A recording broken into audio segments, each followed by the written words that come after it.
La revue de presse. Mesdames, Messieurs, amis des journaux, bonjour. Coup d'État déjoué. Le drame récolte des marques de toute forme en ce qui concerne la protection souhaitée pour le Bénin. Le potentiel découvre une prière collective des dignitaires vaudous après les événements du 7 décembre 2025. Constat du journal Le Potentiel, le vaudou est au chevet du pays pour la paix. Samedi 20 décembre, à Ouedo, à Djagbo, dans la commune d'Abomey-Calavi, plus de 500 fidèles et dignitaires de vaudou se sont réunis pour une prière collective.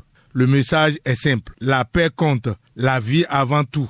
Tron, Hevioso, Sakpata, chaque force est appelée lors de cette prière qui marque aussi 2 ans du sacre du professeur socio-anthropologue Dodji Amuzouvi comme acclounon pontife du vaudou Sakpata, souligne le potentiel appuyé par Bénin Intelligent qui rapporte sous la plume de Semenvo Bonaventure Agbon que le vaudou est du côté de la vie et du développement.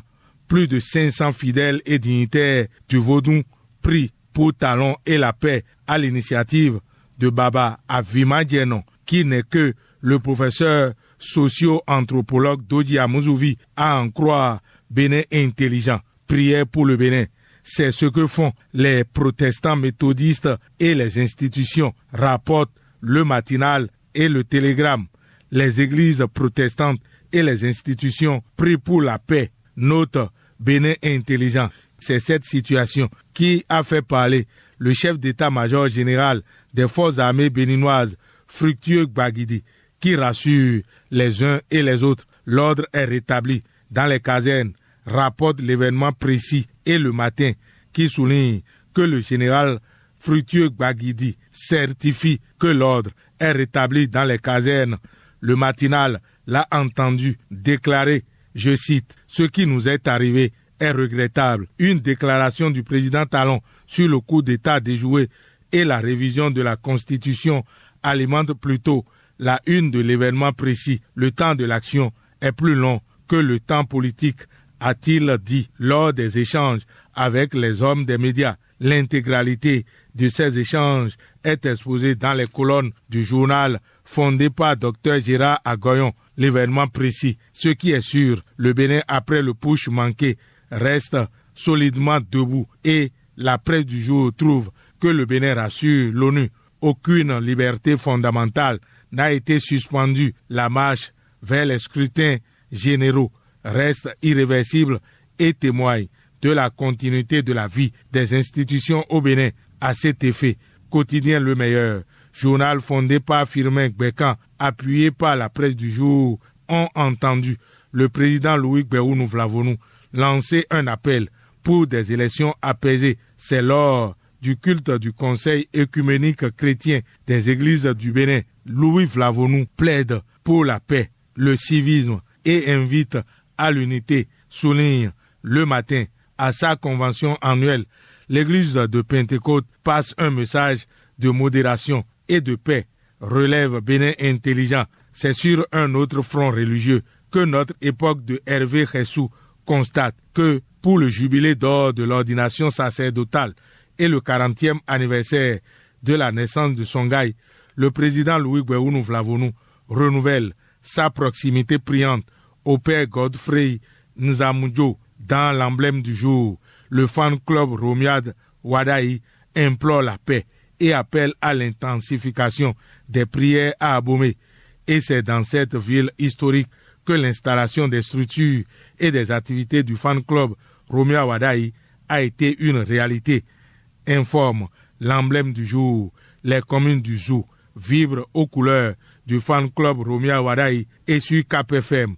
Le coordonnateur national Joël Émeric Alagui, dans l'émission Questions actuelles, dit que le fan club Romiad Wadaï est un creuset ouvert aux jeunes et aux femmes. Quotidien Le Meilleur certifie cette information à sa une. Romiad Wadaï, c'est pour la présidentielle, mais les législatives et les communales sont pour le 11 janvier 2026. La haute autorité de l'audiovisuel et de la communication amorce l'enregistrement des messages des partis politiques à la SRTB. Le constat est fait par Notre Époque, c'est la question d'entrepreneuriat et du leadership des jeunes qui fait constater au journal Décryptage Info que la jeunesse béninoise est au cœur de la vision du professeur Auguste Videgla. Fraternité note que sur environ 500 candidats ayant mené l'aventure, ils sont 35 entrepreneurs à voir leur ticket validé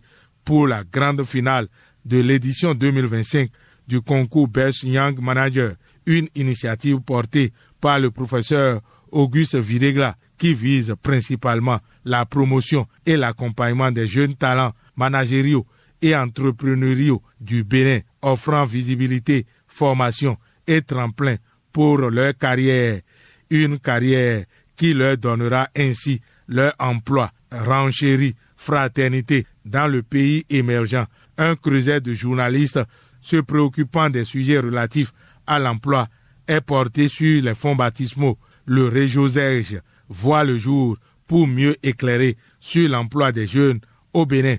Arnaud Akapo, journaliste à Cap FM, en est le président élu le vendredi 19 décembre dernier à Boycon. Il est attendu dans quelques années avec son bureau pour un bilan dans ce sens. Et à la manchette du quotidien Le Matinal, c'est le président Patrice Talon qui est face, lui, à son bilan avec son dernier message sur l'état de la nation attendu pour le 23 décembre prochain.